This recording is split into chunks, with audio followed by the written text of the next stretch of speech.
Today, the I-Team learned a judge will decide whether a man sitting in prison for 2 decades will get a new trial. Investigators reopened the 1985 case of a husband and wife murdered inside a Camden County church after new DNA evidence was uncovered. I-Team investigator Zach Lashway examines the evidence that could prove this man's innocence.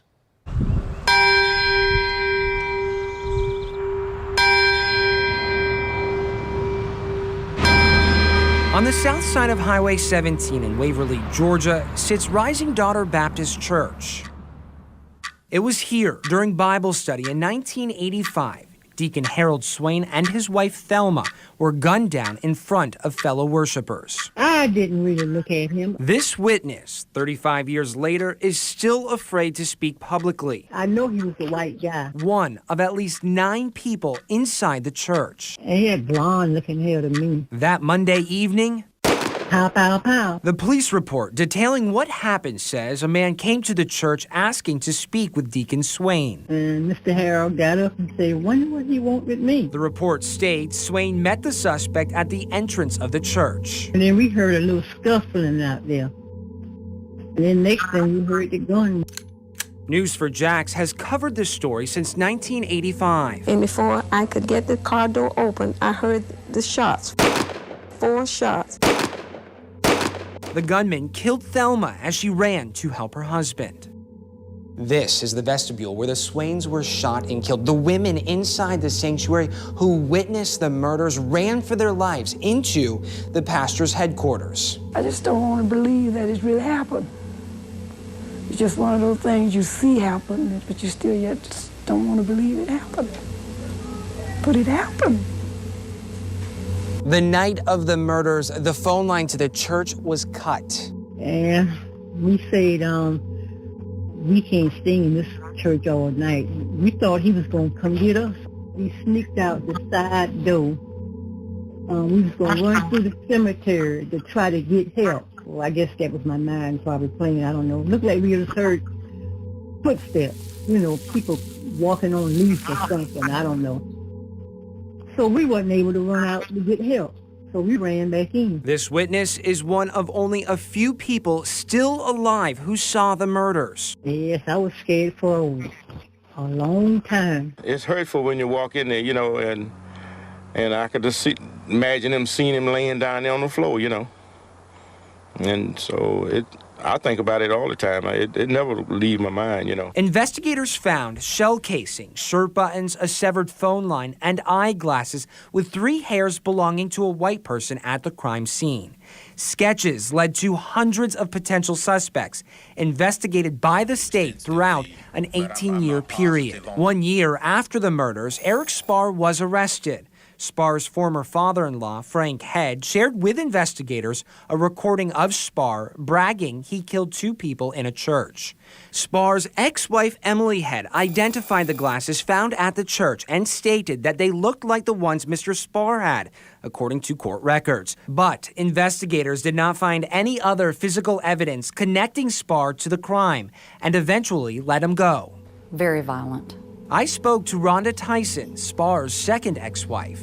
Did he ever say he killed them? Yes. He said on more than one occasion in his violent rages that I'll kill you like I killed those N-word in Camden County. Enter Dennis Perry. In 2000, 15 years after the murders, police arrested him based on testimony from a single tipster who happened to be the mother of Perry's ex-girlfriend. Court documents show the chief investigators during the first several years of the investigation confirmed and documented Perry's alibi.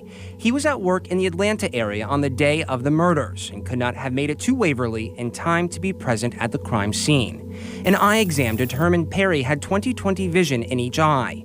DNA evidence collected from the hairs found on the glasses had excluded Perry as a contributor. And this DNA did not put Dennis there. Suzanne Baugh is Perry's cousin. It just blew my mind. I mean, I started crying. He had an alibi. Being married to Dennis, to me, has been life fulfilled. Has he ever said to you, I did not do this?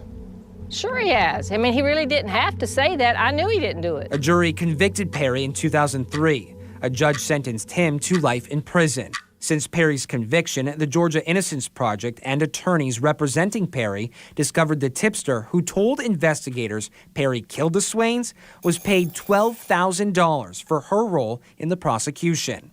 In February, Eric Sparr's mother voluntarily gave a DNA sample to Georgia Innocence Project investigators. The DNA was compared to hairs found on the eyeglasses at the scene more than 35 years ago. It was a match. A lab concluded the hairs could have only come from less than 0.5% of the U.S. population, and Sparr was in that grouping. Last month, attorneys for Dennis Perry filed a motion asking for a new trial based on that DNA evidence pointing to Eric Sparr. Cold chills. Even today. We went to Sparr's house in Waynesville, Georgia. No one answered. Behind that quiet and quaint white church rests the Swains. A lot of tears were shed. Buried just feet away from a mystery and a tragedy that's never been fully resolved.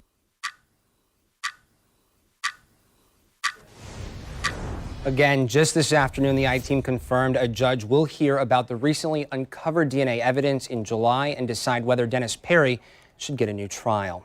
The evidence is outlined in this motion that's 24 pages. Kent? Okay. The chain of events pretty incredible here, and certainly more questions, I think, than answers that come out of it. So, Zach, I understand that you reached out to Perry's family tonight. What did they say to you?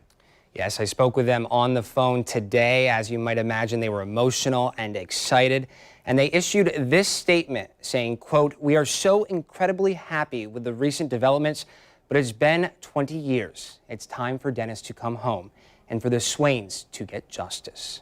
And we, of course, will continue to follow this developing story and bring you the latest on air and online at news4jax.com. Kent? All right, thank you, Zach.